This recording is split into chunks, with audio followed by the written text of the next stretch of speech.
Welcome back to the Waterproof Podcast. Welcome. What are we tackling today? We are going to talk about motivation and things. Well, we're going to tackle the question: what changes our perspective? What changes your outlook? What changes your worldview? What are significant events? What happens? And you had asked the question to me, especially what has changed my outlook, my worldview. So I want to talk a little bit about that. And how that changes me, how that changes you, and really what changes behavior, what changes my behavior, what changes my direction. Absolutely. Well, then let's jump in. What has happened in your life that has changed your perspective? Well, backing up a little bit, about this whole thing of change and changing perspective. There's, it's the old thing there. They say there's two things that affect you. It's pain and pleasure, right? I mean, that motivate you, pain and pleasure. Pain being the greatest. We're usually affected more by painful things, and pain motivates us to get something done, to make a change, and that's true. Should it be that way? Well, maybe not, but it's a fact. It's the way it works. So, those things could be like, say, a mistake. So what is some of the mistakes that I've made that have motivated me to make a change, and has significantly changed my view of myself, my whole paradigm, and has went on to affect a life change in me. And one of those, there's a lot of them. One illustration of that, or one of those would have been just the other day. For years, Rachel, my wife, has talked about how she's talked about how I spend too much time on the screen, and it takes away time with her, it takes away time with family. Okay, and I've probably done less of that over time, at least been more aware of it, but finally it got to be a big enough thing, and we had discussion about it, and intense discussion, but it was the kind of thing where finally I saw what my mistake was doing to her, was doing to the family, and I said, okay, it's enough. Like, it became painful enough to me, and viewing that, and I said, okay, when I get home, my phone's going on my dresser, and it's staying there. I might swing by to check it, see if somebody sent me a message or something like that, but this is it. This is done. It's enough. And I can't tell you what effect. I can't tell you the dynamic. I can't tell you the kind of strong. How should I say that? I can't tell you the effect, the strength, the change. I can't tell you. I can't articulate to you the enormity of the effect of that decision. It completely, like, within a short period of time, it completely changed our relationship, because she knew that she could see that I was serious about it, and I cared about her, and I cared enough to make a change and make a difference. So that's, my mistake changed my worldview, essentially. Right. I mean, and it motivated me, but it was also pain. Yeah, I mean, that's definitely something that I personally struggle with too in my relationship, and just in general, is spending too much time on my phone, or if I'm trying to play on my Xbox or something. Yeah. And that's definitely, especially as somebody of the younger generation, I think that'll always be a problem. Screen time. Screen time, my screen time is awful. Yeah. But and I've done the same thing where I make a conscious effort to switch it up and put my phone down, or at least put it on Do Not Disturb or something like that. And conversation always gets better. Right. Quality time always increases. Yeah. It's just something that is a big change. Right. And especially with, I'd say, women, showing them that you care enough to make a change like that is a huge game changer. Right. Yeah. Yeah. it comes with a decision and like just a 180-degree turn. And the more serious you are, or the more seriously you do that 180-degree turn, the more significantly your relationships will change. Mm-hmm. So yeah, mistakes and dealing with mistakes, and you could say repenting of them or just changing direction just makes all the difference in worldview. Yeah. I'd say a lot of the times when you realize a mistake is when somebody else tells you about the mistake and brings it to your attention. Yeah. There's a lot of the times where you don't even realize that you're doing something that might be affecting somebody else. Yeah. And how you react to them saying that to you is the biggest changer in relationships, for sure. Right. If you react negatively or defensively, it puts an even bigger damper on that relationship. Yeah, that's right. Yeah. And so sometimes the biggest, at least for me, the most effective way to tell me is through a book. You know, like I'll read something that someone else says, and then I'll see my mistake, and I'll say, oh, whoa. You get that aha moment. Yeah, exactly. Yeah. Like I messed up, and I need to do something different. But you're exactly right. I mean, when somebody comes to you with something like, you need to change this, or I'd like you to change this, you can really, I mean, you can make the problem or make the thing so much worse by reacting negatively to it. Mm-hmm. And we could go deep into that. You know, why is that? Why do I react negatively to it? Well, it's usually, I'm thinking about too much about myself. I mean, usually it's some form of trauma or just baggage that every single person has. Yeah. Everybody has some sort of baggage or some sort of trauma, if you want to call it that makes you react different ways to different things. And that's just always how it's going to be. Yeah. And you can change, and I've had to do that, like in my marriage, just with my relationship with Rachel, just change that.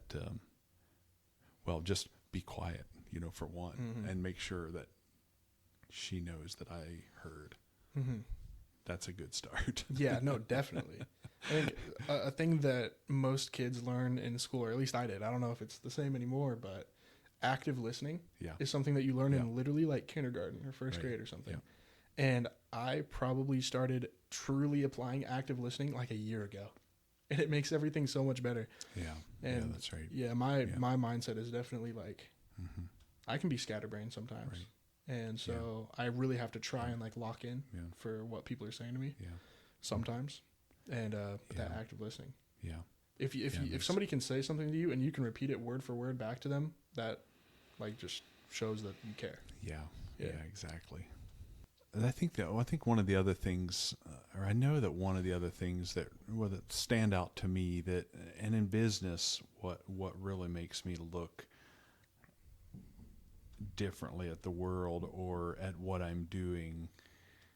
See, what are we talking about? We're talking about significant events that change who we are, how we view the world, how we look at the world. And I think another one of those for me, maybe it wasn't a mistake so much, but it's like when somebody, like you were talking about, when somebody tells you in a public way that you made a mistake, i.e. a bad review, like a bad, if that doesn't get a hold of you, at least for me, it's like, wow, we got some real internal checking to do. What's going on? Like even if someone sends an email and says, hey, you missed an appointment here. We just had one of those recently. A customer emailed and said, I showed up and no one was there. Well, here it was a series of miscommunication. The customer didn't understand who he was talking to, because Tony, the sales guy, had already reached out to him and talked with him and made other arrangements, but he was still expecting this appointment, and he thought it was with someone else. Anyway, we didn't show up. He sent the email. It's like, okay, right away, what did we do wrong? Like that hurts. Like that immediately makes us look inside and say, you know what did we do wrong? What's going on? Where did, what happened in communication, and how do we prevent it from happening the next time? And how do we fix it in the moment? Exactly. Yeah. And so that's a big one. And just, I don't know, is it too big of a fear of a negative review? I mean, reviews cost. They do. They definitely do. A lot of negative reviews. I mean, I was just looking at one. I was looking for a stucco contractor for a subcontractor, and I saw one that had like 1.4 stars, and they had more than one review. I was like, oh, I didn't call them. Reviews are really important, and so I try to, we do our best. We give the best service that we can. We're human. We make mistakes. But when we make mistakes, we fix them. And so our goal is to have a good review, and negative reviews really call us to say, hey, what's going on? It's like a mirror. What's going on inside? What's going on inside the company? What have we done wrong? Yeah. How can we do this better? Because if somebody puts a bad review, they're hurting, and they're not feeling good about us. And so, and I can you please everybody? No, but the question is always there. Could we have done better? And right. We want to take that every day of the week. Look inside and say, can we do better? Can we improve? Are we meeting expectations, which is our mission statement? Are we exceeding expectations? Yeah, and especially with reviews, it definitely depends if it's serious or not. Yeah. And you can tell. Yeah. Right. You can tell if it's like an actual experience where somebody's like, you can tell if we did something wrong. Yeah. Or if somebody's just being a little grumpy. Yeah. And that's, I mean. Like we had one time that said something like, I got stalked on the road. And it was like supposed to be stalked, I think, but it said stocked. As in like. STOCKED. Yes, right. I got stalked on the road. Yeah. So that's exactly what you're talking about. Yeah. And it's something like, are you talking about us or? Right. Oh, right. Obviously not. We're not stalking anybody. Right. But like. Yeah. That's something that happened completely outside of our control, and we're sorry that happened, but please don't write a review on our page that's awful because of something else that happened to you. Yeah. But that's just how it is sometimes, and that's also why Google reviews and other reviews have the overall total, so that people can see 90% of these reviews are 5-star, 4-star. That's right. That's right. And you don't want to be a slave to reviews either. No, but it is, like I said, it's a mirror, and we take it really seriously. You have to look inside. I mean, look internally and say, what's going on? What are we doing wrong? Why did we not meet or exceed their expectations? Yeah, I'd say that's something that our team does really well in the field too, is like trying to definitely exceed those expectations that people have of us. Absolutely, yeah. We try not to go through the house or do anything like that if we're working, and and people notice that too, 100%. Yeah. The other thing I usually like to think in terms of 3. So the first one I brought up that changes your view of the world, or how you look at yourself, or whatever, changes your paradigm, is mistakes. The second one would be like a bad review, and the third one is cash flow.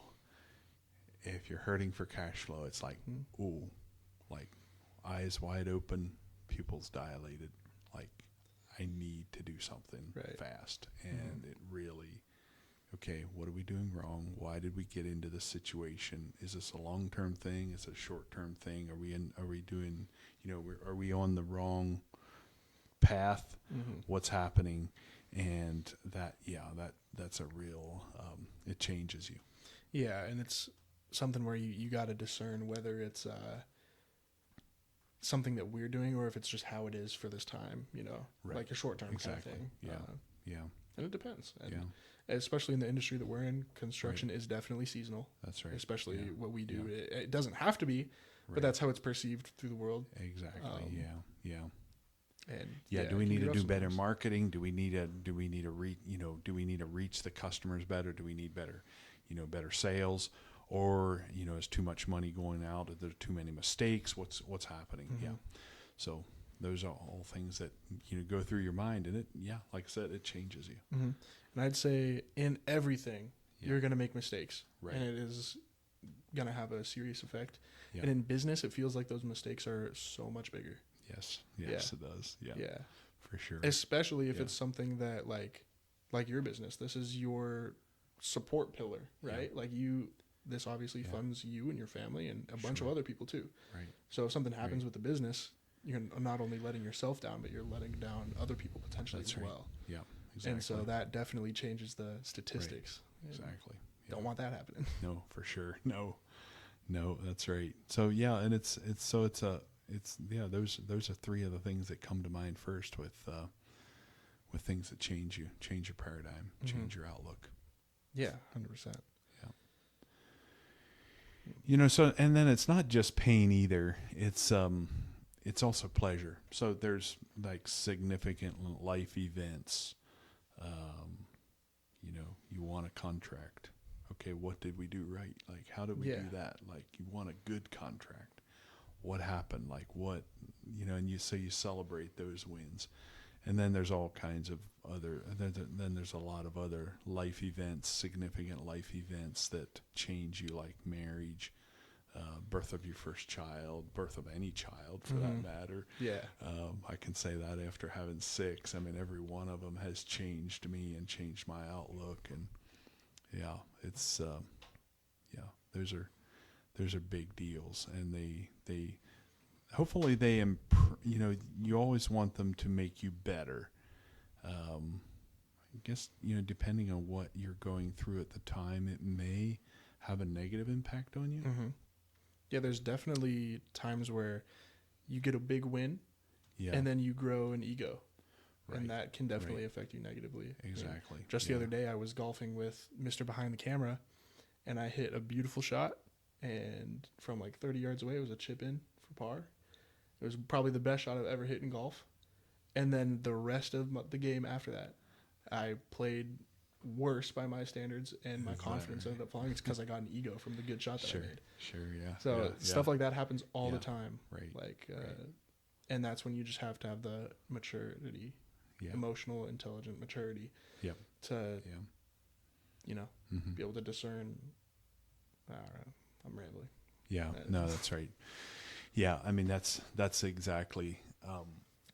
It's controlling the ego is a big one for sure, and that is so it's, but it does change your outlook, and the choice is always there. Do you let it change you for the better, or do you let it get to you, like with your ego and so on?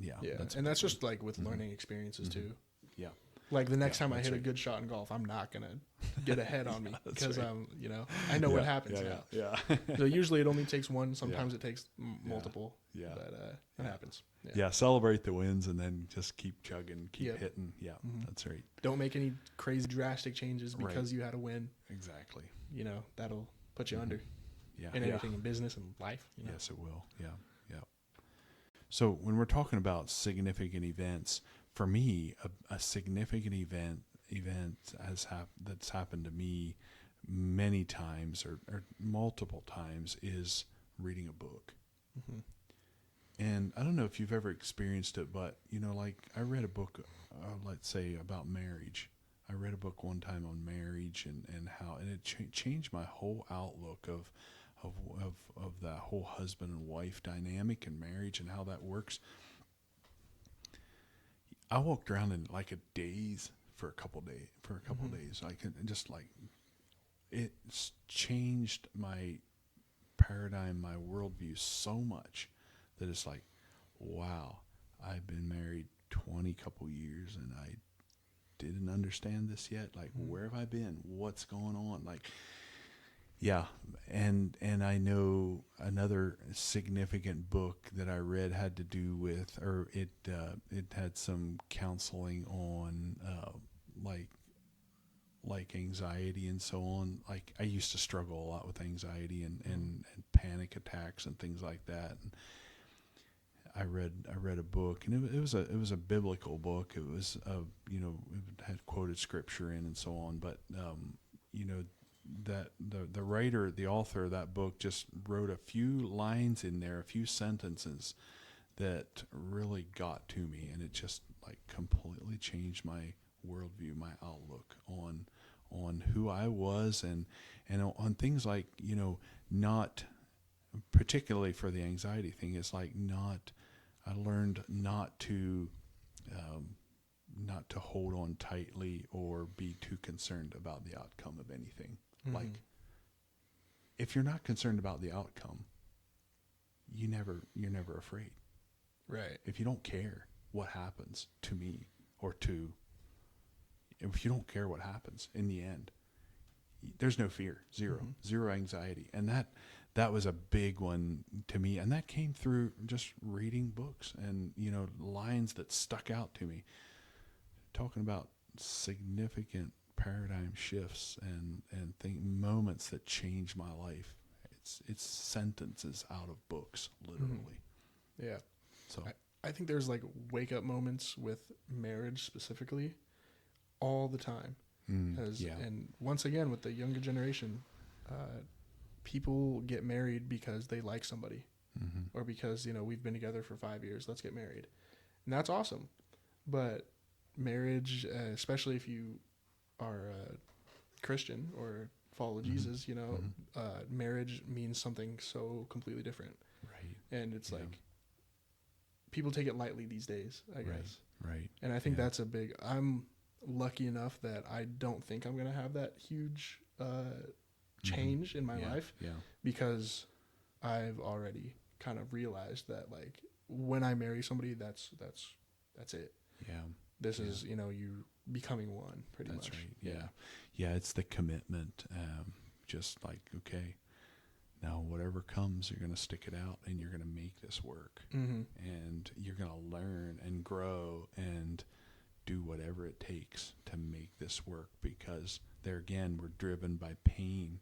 If it's painful, if something in the relationship is painful, you can walk away, run away, or you can just stay and fix it and make it different. And that's huge. Yeah. I had a conversation with my future wife a few days ago where we were talking about all that stuff. And I told her that as a boyfriend, if she said something that really angered me or put me off or something, I can leave. I can walk out and I'll call you later or something like that to collect my thoughts. But like, once we get married, I'm excited for the chance, if something like that were to happen, which it hasn't happened yet. I don't think it will. But if something like that were to happen, I'm excited for the chance to sit down and be like, okay, this upset me because of these reasons, and talk through it, which we practice that currently. Sure. But that's great. when we're married, we're not going to have the option to do that. Right. Yeah. We would have the option, but it won't be right. Right. Yeah. You can run or you can stay and fight. I mean, stay and, work it out, make it go, go through it. And that's sometimes those conversations you don't want to have, but you have to have them. Yeah. And so you go through it, and they're never as bad as you think they are. And,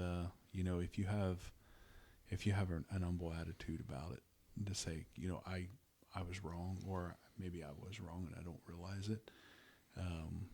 Arrogance again, back to your game of golf illustration there, arrogance will get you every time in a marriage, in a relationship. It just doesn't work. Nobody wants to team up with an arrogant person. Right. Yeah. When you learn how to be humble, pretty much your life will change for the better. Right. Yeah. Well, I think it was there is a balance, though. I think it was Stephen Covey that said, humility is the mother of all virtues. And, the longer I go, I think the more true that seems. It is, when you're humble, it opens you up to every other virtue, every other quality. Mm-hmm. Yeah. For sure. As Kendrick Lamar said, be humble. Yeah. So we talked about pain and pleasure and how that motivates and drives us and changes our outlook. There's another one, though, that I think that as a Christian, as a believer, that changes me, and that is simply inspiration, or God's Spirit coming on. God puts things on us, and it might be triggered by some life event. We might see something, or see a need, or see homeless people along the street, or see some human need like that, or maybe someone struggling in their marriage, and it's like God puts inspiration and motivation in me to make a difference. Mm-hmm. And so it's not necessarily pain or pleasure. It's just that Holy Spirit moving and coming on you and saying, you need to make a difference here. Like, this is what I'm calling you to do. And that will change your outlook. That will change your worldview whenever God gets a hold of you and says, this is the way I want you to walk, or this is what I want you to do. That does it. Yeah. I've always, I pray a lot, and I look for God's voice, and sometimes I personally struggle with, like, is this God's voice, or is this me affirming myself? Like, I'm buying a new car. Right. And prayed about, like, oh, is this the right decision? Is this going to be the right one? Yeah. And I had to, like, take a step back and be like, am I affirming myself because this is the car that I want, or is this like a good feeling from God? And it comes as a different feeling for everybody. I'd say that it's pretty rare to, like, hear God's voice. You know? It's one of those things that you just know. And it takes time to understand. I think that's key. What you said there about time. You give it some time. Sometimes you need to make a snap decision, but and the beautiful thing is that God doesn't hold the stick over us saying, you messed up. You didn't. He's always merciful to us. And if we make a mistake, I should have listened to him more. I should have listened more to his voice or to his inspiration. And God's not waiting to just drop the hammer on us. He's there saying, okay, you didn't quite go the way I wanted you to there, so I'll give you another chance here over here to get it better, to grow. And that's the beauty. That's the beauty of it. So, but that's a good point. What is God's voice? What is the inspiration? But I think, like you said, like when you see, okay, and different opportunities come together at the same time and say, well, I see the need and I have the resources to do it and I have the inspiration to do it. All the stars line up, everything lines up and say, you know what, I'm going forward with this. This is really, I think this is from God. And you know what? You take the first step, and if it's not from God, he'll show you. He'll adjust. He'll adjust your outlook. He'll adjust your perspective of it. So it's also good to add that you have practically infinite chances. Yes. God has a perfect plan. So if you miss something, which probably happens very often. It's not like that was it. Sorry, pal. It's kind of as long as we're ongoing. Still breathing, we still have the opportunity to change. To get it right or to get it better. And if you make different choices, a bad decision or a mistake, or let's say I buy this car and it breaks down in a week, that was meant to happen. So, that's that's it. And there was something, and we don't always know why, but it's like, okay, I did the best I knew how. I felt like it was from God. I felt like it was what he wanted me to do, and I moved on it. I did it. Well, it didn't work out the way I thought it was going to, but who knows? In the future, you might see it sometime later. So those are the things, the inspiration from God, and that is where vision comes in. And I think I think a person that's not motivated or has no vision,